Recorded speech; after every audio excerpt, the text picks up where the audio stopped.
Jess, welcome to London. Welcome to our channel. I'm really, really happy that you're here. I'm really happy that we can do this. Well, you started obviously quite a while ago. What were your goals when you first started? I think it really depends on how you look at it. I think for us being in America, having access to an outlet where you could be free and feel like you're someone at the same time was like gold. Very, very rare, but very gold. And for some of us who found it and truly found it, it was paradise for us. So I don't think there was any set goals. I think most of us was inspired by the inspiration that was coming from the DJ and the culture. I noticed in our audience, almost the whole audience was almost creative minders. And it made me realize that we were a bunch of dysfunctional people who dysfunctional and elite at the same time. How do you have that to happen? But in such a cool way, because the culture made us feel like we belong. Like that was our community. Yeah. So there was no set goal. I think I just began to walk in the way that inspiration would lead me. So there was something of like a sense of belonging. Yes, of course. Nice. Of course, there was definitely a sense of belonging. For me, I think my journey after being on the road, because I had to get to the road, so I think the inspiration led me to the road. But I think after being on the journey, I think I had a few different perspectives of what I wanted to do. And the first thing I wanted to do was learn how to translate that feeling that was given to me to other people.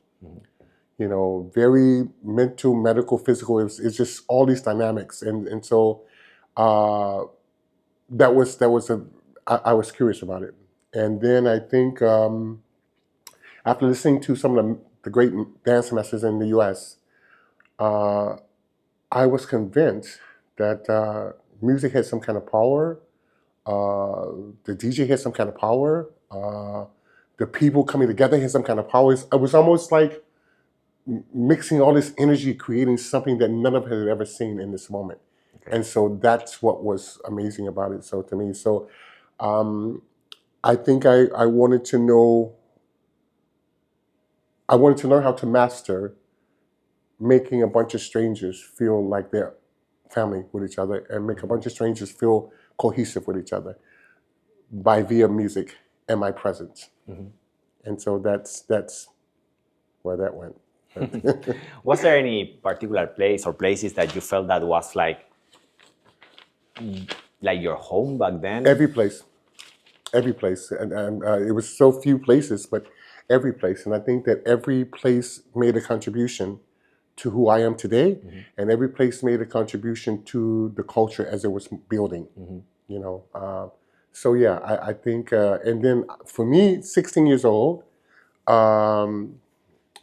getting it from that level to me was mind-changing and mind-blowing at the same time. Because then, what do you do with all that power and energy at 16 years old? It was so much. When I say power and energy, I don't know. It's almost like have you ever DJed a party or been to a party where afterwards the energy is so high that you can't sleep, that you feel like you're just wired, right? Yeah. So imagine this. So imagine not being able to identify in your younger youth years of what was going on, but yet you were getting the expression, you were getting affected by this energy. And that, man, was an amazing experience to go through, So for me, I'm so thankful. I almost feel like a historian sometimes, because it wasn't a lot of people. There was people before me for sure, but there wasn't a lot of people who had access to this moment. I hear a lot of people talk about the moments. I hear a lot of people talk about the time, but very few people, I think, can eyewitness. Yeah. Like back then, of course, the role of the DJ was more like faceless, right? Like it was more, you didn't know who was the artist behind a record, like physically, right? Now that obviously changed a lot. Do you think that this was like a natural evolution? No. I think it was an add-on that made sense to the people adding it on. I think that the roles being switched, they were never switched, just probably magnified to a persona that would include people to be there just on the physical and appearance, and not for qualifications or not because you can exchange something with me. Yeah. So I like to think that our earlier years in the dance music, there was an exchange. Yeah. You know, I think the DJs meant business. I don't know if they knew what we were feeling, but you kind of caught the seriousness in the way they cared after their audience, you know, kind of moment. And that to me is amazing. Yeah. You know, so in comparison, I think we're talking about two different things. We're talking about oranges and apples, you know. Yeah. We're talking about an old culture where they were developing and discovering, and a new culture who's riding off and not understanding the meaning and definition. Yeah. You know, or nor the power behind it. You know, so you know, I can't look at it and say they're wrong for being who they are, or the showmanship, rock star, whatever you want to call it. They have every right to, for sure. They have every right to. But don't put me in that category and say that's what I do.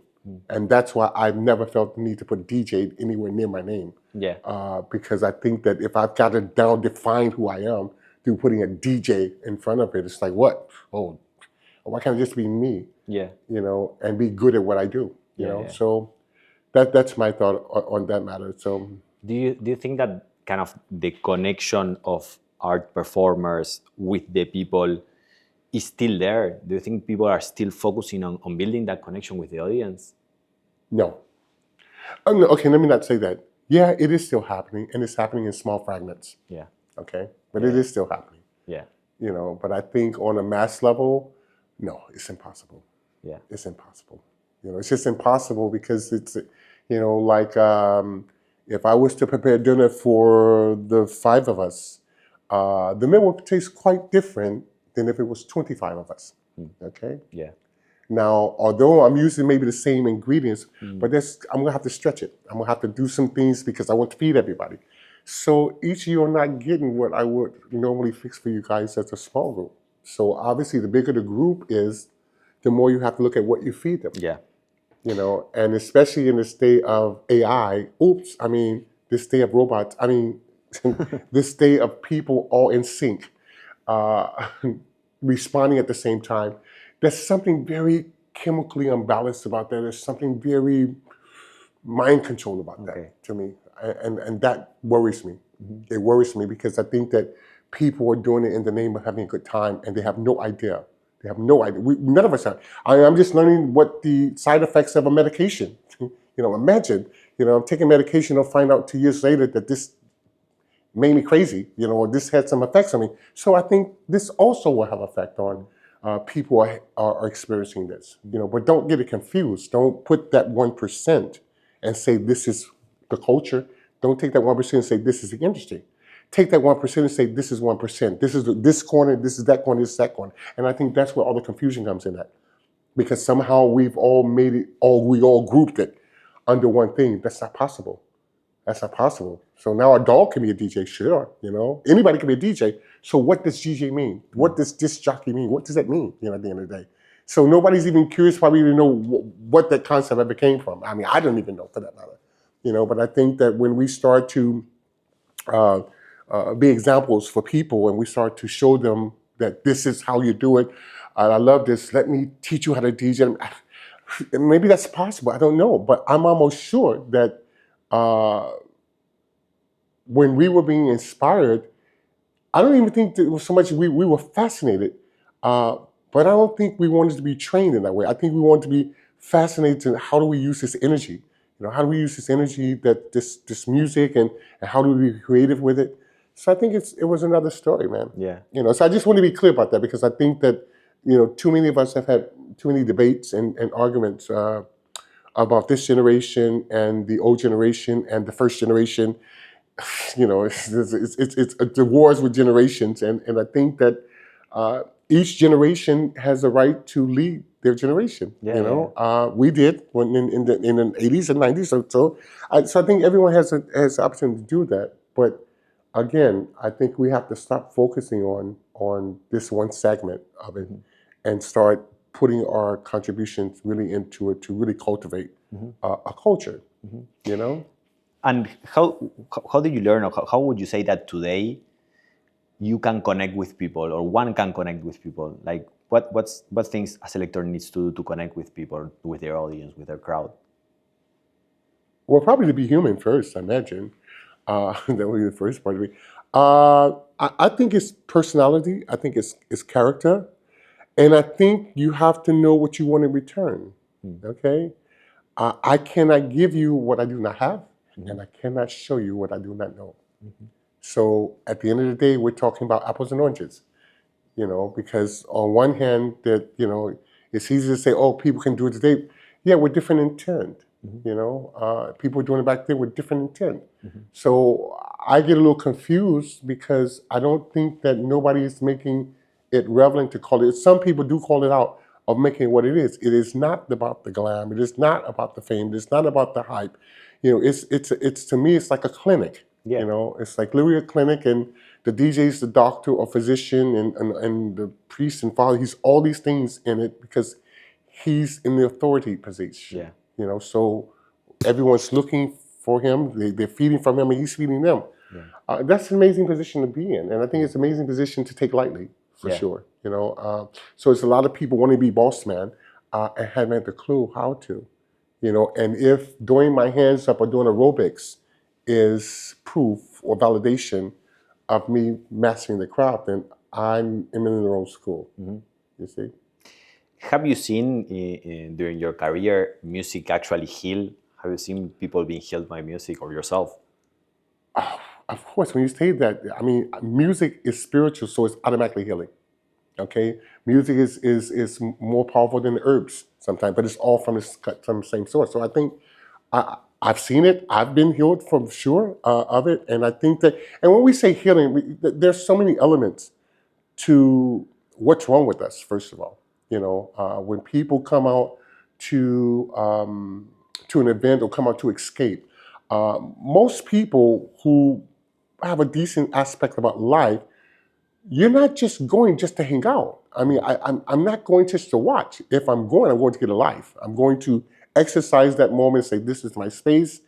I'm going to lose everything in this space. And that's what it was in my account of the years I had experienced it. I mean, that was my first-hand account. In every club I've ever went to, I always felt that that was almost a common goal, is that you were getting this energy, you know, where people felt like it was their sanctuary. That's why they house is sanctuary. I think that it was a sanctuary for people to go and not have to deal with the troubles of the world. Do you think like learning about history, about where the music is coming from, is important for an artist nowadays? Would you let a doctor operate on you who had no training? Would you? No. Okay. Oh, definitely not. So then that's my response at that point. You know, it's like that. That's why the history is important. You know, is that you learn. Yeah. You learn, and you learn how to take that energy and that knowledge, and you recycle it. Yeah. And then by the time I give it to you, it's a new energy. How do you look for music nowadays? Like, do you have any preferred source? Or? Man, I'm a hobo. I you know, I'm a bum in that, a rich bum in spirit, but a bum in music. For me, it has really changed over the years. I used to prepare in a way to play at clubs that was almost like cooking a home meal every time I went to a club. It was always very custom. And then I had to reduce that down to not playing everything. I had to realize that there was some music for me that I could not feed because I could feel the spirit in it, or there's an attitude about it, or the person for that matter. And that I had to really look at. I had to listen to the words that was going on. What am I selling you? What am I feeding you when I'm playing? So I had to cut a lot of things that was probably fun for me and that I danced to, but I couldn't pass it on to the new generation. You know, and so that's how powerful I think music is, you know, in that capacity. But what can I say? What do you think about fame in general? Like, you know, again, and I don't know I don't know. Me and my brother here was talking last night, and it's one of the questions that we saw about what could I tell DJ downfall, or what could I? Hmm. And I've never been where they at, so I could not speak to that. You see what I'm saying? I've Yeah. never. If their first-hand experience is 5,000 people with phones and hands in the air, I can't speak to that. I can't tell you what. And my assistant argument was that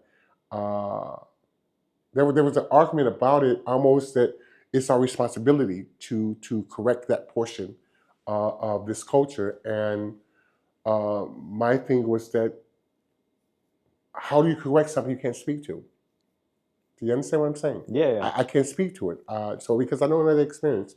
So fame and success, I think it's measured by individuals. If we're looking at it from a society standpoint, then I guess riches are riches, but there's so many other ways to be rich than famous, And so I think that you know I think people, as you see with social media, I think people love attention. People want to be noticed. People want to be recognized.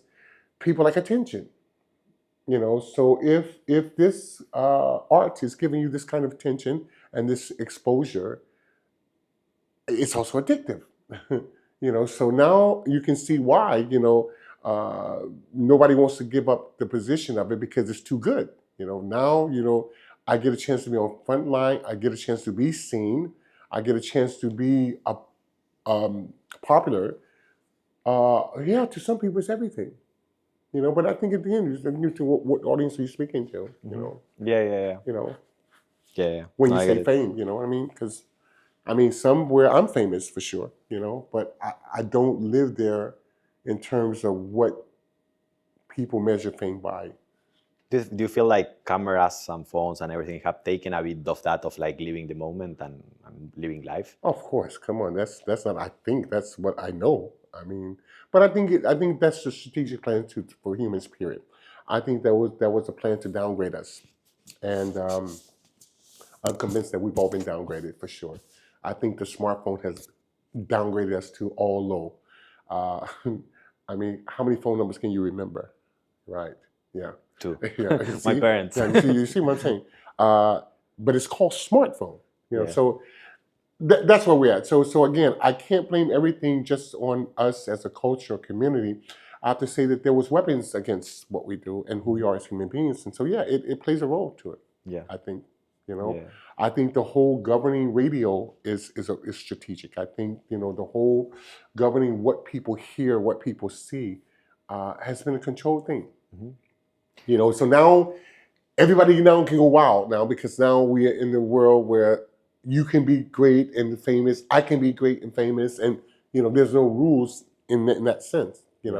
Where before you had someone operating, and I'm going to decide if you're going to be this person, and I'm going to decide if she's going to be that person. Do you still mentor? Are you still mentoring artists? Yeah. New artists? Yeah. Yeah. Is that like a big part of your life? I think it's a responsibility to people who have had the pleasure of getting the experience that I've had in life. I think that's one of the perks. I think is when something's been given to you freely, then you want to give it to someone else freely. And so yeah, the mentoring part. But man, there's so many levels of mentoring. Sometimes just to talk to people is mentoring. To encourage them is mentoring. And so I think that. Yeah, you always need that. I never felt the need to be so insecure as an artist or producer where I couldn't pass it on to the next one. Okay. And do you see any common themes that the artists that you're mentoring are struggling with or not? I think people, period. I think the difference. I think people struggle, periods. I think artists struggle, periods. I think it's having strong support people and strong mentors to reaffirm you and to encourage you to not be in that space where everybody else is at. So it's almost like when we're mentoring people, we're pulling you out of that crowd and saying, we see something special in you. We see something really, really nice in you. And so now we want to invest in that. And I think that's what most mentors should have, the attitude when it comes down to other artists or other artists that they want to invest in. It's being able to see the talent in them and say, you know what, I'm going to invest in this. If it's my time, it's my energy, it's my money, whatever I can, I will invest in it. Because, when I leave this earth, I don't want everything to go with me. So I know that for me, I'm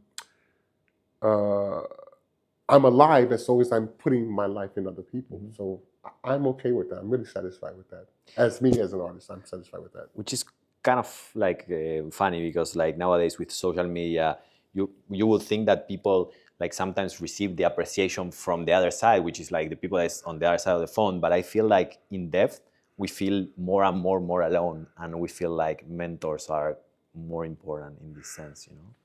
I feel like myself that way. It's like something. I think it's very, very important, but I don't think that we do enough of it, to be quite honest with you. When I say most of us, I think people who have either lived a little longer or who've been in the scene longer time. I often say, if you really want to know the character of a DJ or producer, shake his tree and see what falls out. Better than that, shake his tree and see who falls out. And for the most part, you don't see a lot of people falling out of other people's trees. And that's bad to me. That's not a good thing to me. That's not a good thing at all. Because then nobody gets a chance to pass it on to the next generation. So if there's just one version of me in 10 years from now, I'll be okay by that, to be quite honest with you. Everybody doesn't have to be like, but if there's one version of me, that means that somebody is still alive in the system that knows the difference between what's real and what's fantasy. Yeah. Do you see a good level of collaboration in the industry nowadays? Well, yeah, I see a good collaboration, but I see a good collaboration of industry, but I don't really live in the industry, to be quite honest with you. I'm like a boy in a plastic bubble sometimes. I really, and I have to not be, because I think, early on you see your great people that you admire and that you're inspired by, and you want to be like them, and I want to be greater than them, to be quite honest with you, but you want to be like them, and then it comes to the situation you start comparing. You start to compare yourself, and then you start to think that you're not moving if you don't get to that level that this person that you admire is. Do you understand what I'm saying? Yeah. And I think that, to me, that's not a good thing. I think that's not a good thing. So I think that I try to stay focused on what my journey is going to be, and try to encourage as many people along the way. Most time, to me, everybody wants something before it's time. Okay? And that's one of the things I love about my journey in life, is that I've never wanted it, to be quite honest, but it's been a pleasure to learn along the way. But I have worked with artists and people who put their hands to it before it was time. And to me, that's like the worst thing you can do. Because what you're saying is that I can't wait for my time, so I'm going to make myself shine. No problem with that. But sometimes the problem with that is that, but it was already yours to start with. It already had your name on it to start with. So now you went against the grain of natural progression, and then now you want to take it to Express. And so maybe you get the Express. Maybe it may last, maybe it's not. But I'm really fascinated now, as I'm talking to you. And this is no slap to our underground culture, but it is also a slap to the narrative of, why we don't have the so-called publications who say they love this music or love this culture of music, don't give us real facts about life and music. Everything is so polluted and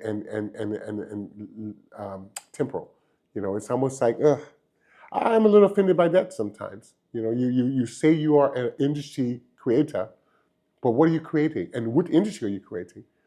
Because I'm telling you, over the last 30 years, I promise you, I've seen more people on covers of magazines that they've gone nowhere than anything in my life, than more pair of shoes that I have, for sure. Someone's prediction, he's going to be great. Okay, fine. Okay, next year, what happened to him? Oh, he's gone. Okay, next one, somebody new. This kind of madness, to me, it pisses me off, because this is how you raise a generation of people wanting something before it's time. Because you make people out of stars that are not ready to be stars. You're making people out of something that's not ready for it. And so what happens? You get them and you pressure them. And I mean, I've seen the game, one of the persons that always comes to mind when I think about independent artists and what it might have meant to them was the artist JD and Plastic Dreams. And the song was huge, really, really huge. And I think Major Label had picked it up. And the first thing I thought was like, how is he gonna come behind that? Like, how is he gonna come in? And I knew at some point the label would probably pressure him to come up with something like that. But that's a lot of pressure to be blown up, or you have a record blown up and then you have to come back again. Or you never come back again, you know? And I've seen too much of it over the years. I just think that now it's just not necessary. I think that, you know, if you're going to be a part of curating a culture of something, you ought to be more honest with people. What of the two journeys has been more, gave you more pleasure, DJ or producer? They both do different things. But of course, the DJ would have to be my number one. I have to say that the DJ portion of it is number one, because the DJ portion of it is that you're right in the presence of them. I think producer, you're in the laboratory, and so you're creating in your own atmosphere. I think when you're DJing, you're live, and so that communication is live, and so how you exchange it is always the magic, I think. Nowadays, with the quantity or the volume of music that is being published, I feel like many artists feel like kind of the pressure of constantly being releasing, constantly being putting things out. And I heard you before speaking about the need or like how good it is to be waiting for the inspiration so that you can actually produce something that's genuine for yourself. Mm-hmm. How do you think a person today should face that? I would still say take the long road. If I was when mentoring, I say take the long road, because I think you can only get greater in the journey. And so I don't think that if it all came to me at one time, I would be able to understand it, nor would I be able to appreciate it. But I think that in a world where everybody's on 100 miles per hour, and you in this world, you feel pressure to be in this race. Yeah. And so I have some producer mentees that I tend to say, you know what, you don't need to do 100 projects in a year. You need to do 5 in a year. Because what happens to me is that you have all this music out and we don't remember none of it. That's the first part. Number 2 is that by the time I get a chance to know this record from you, you're giving me something else, so now it's taking my attention off. I'm thinking like, wow, like, what's the purpose? What's the purpose of running this fast? You know, to me, I'd rather have one record that would touch 1 million people than 1 million records touching one. Yeah. You know, so I think when we come back to advice, I just think that we're talking about living in times where, you know, we have to make choices. You know, I have some producers and DJs that I'm working with, and I can hear the frustration in them. I can hear the, you know, the ancient anxiety in them. I can hear them say, you know, oh, it's my time. I'm ready to do it.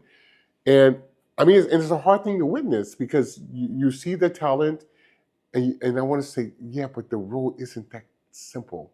It isn't that simple. Even if I endorsed you, it's not that simple. You mentioned it briefly before, but do you have any views on like how you see the future with the whole AI and technology being part now on the creative process of artists? Well, man, that's a tough question to ask anyone. I think, but I think we're living in these times as well. I do think that if we don't become more conscious of our human position, that we will be replaced in that capacity. In terms of us using that technology, I think it's cool, but I also think that art has come from the heart. I'm convinced of this. I think art has come from the heart, and I think when it comes from the heart, it's authentic, and I think that we learn how to incorporate it. So it's changing times. Okay, I'm going to be surrounded by a bunch of robots, and so now how do I get inspired from these bunch of robots and still be able to do what I want to do? I think that's amazing to be able to do that, and I think that that's what we have to. Some of us are going to have to come to the realization of it. You know, you're gonna have people. I heard someone on social media say, I found this perfect site that makes me songs, and so I just tell them the title of the song, and they give me the lyrics, and then I tell them the singer I want. And although I think it's amazing, I also find it very disposable. Yeah. You know, but I think it's amazing, but it's very disposable. I was like, wow. And then this one guy says, yeah, you know, I wrote 8 songs, and you know, I'm on Spotify, and I've got a million people, and they're all AI. And I'm like, okay. And so, Yeah. and so, what do you want me to say at this point? You know, because if I follow you, then I'm messing history up even more so. You know, because then I'm completely taking the human element out of something and relying on technology to solely guide my life. And Yeah. I don't want to do that. So the eyes are not in the deck so much; they are more. Oh my God, yeah, dude! I mean, I've been preaching that song for about probably like a decade and a half now. Sometimes I want to know where's the baby, because the love making is so deep. You know, you have your head that's like, is it a child? Is it gonna have a child out of that?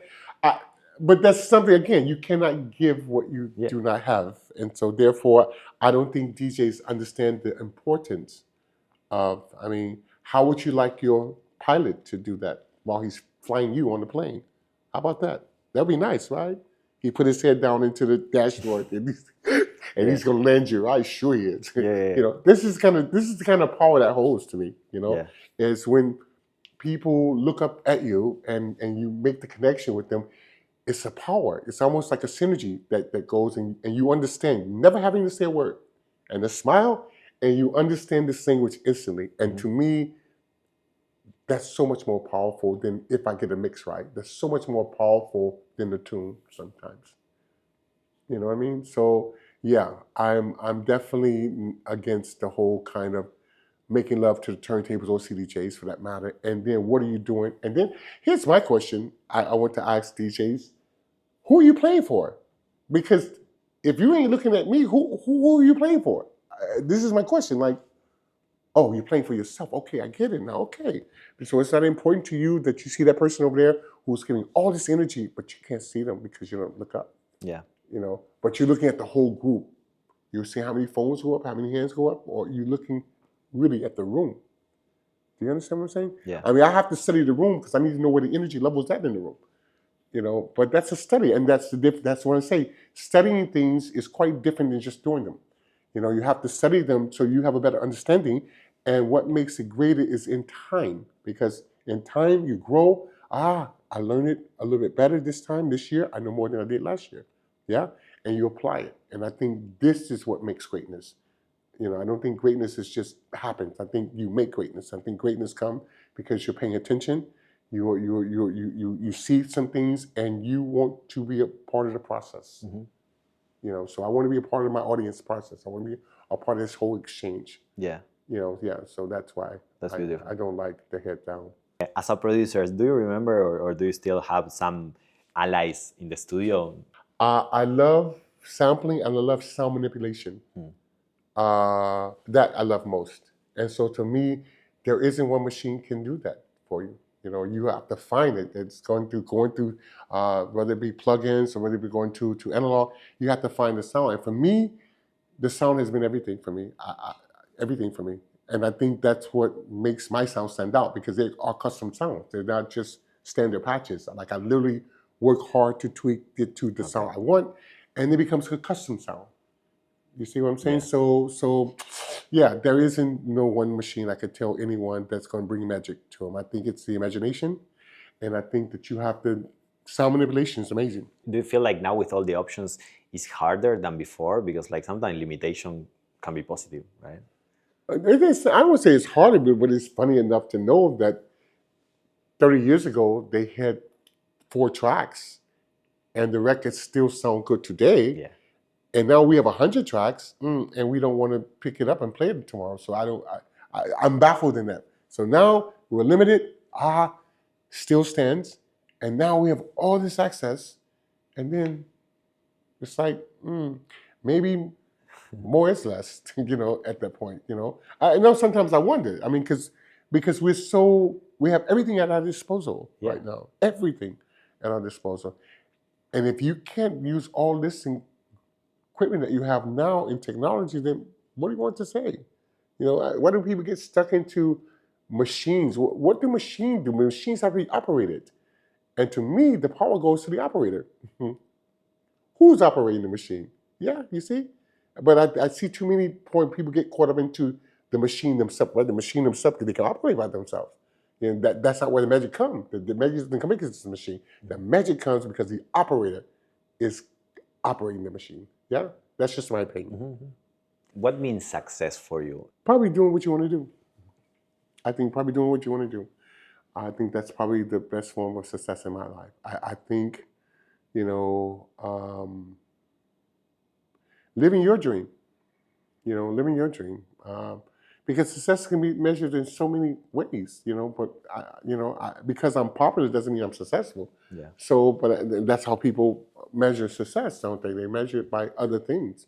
They measure it by popularity, they measure it by fame. If that's what you want to call, yeah. But for me, yeah, I'm still living it, man. Nice. So, like, if you look for now in 10, 20 years of house music in particular, where do you want the whole genre to go? To be quite honest with you, man, I think everybody who's been in the beginning of the game always wants to see it become a normal part of life, society. We have pop, jazz. Right? We for me, I think we always just wanted to be a genre that everyone could access. Yeah. So and not just the underground, and not just this group of club kids. I think that's the ultimate goal. I think for any genre of music. But I think I would like to see it. Yeah, I would. I hate to say this, but and I hate to use the "let's make house great again" or "let's make techno great again." But I think that we're in them days that you're going to have stuff that's considered great and stuff that's going to be considered disposable. I mean, believe it or not, man, I came up in the '90s club era, the '80s and '90s club era, and funny enough, a lot of the songs I can't play as a DJ, actually, and that I've actually danced to on the dance floor, because they don't have the same meaning to me now. Okay.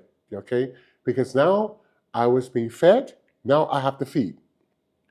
It's two different feelings, and although I was fed and I was satisfied being fed, that's not the choice of feeding always. And so I tried putting out some of these records. I'm thinking, can I play this tonight? No, I can't play this. Can I play this? Yeah.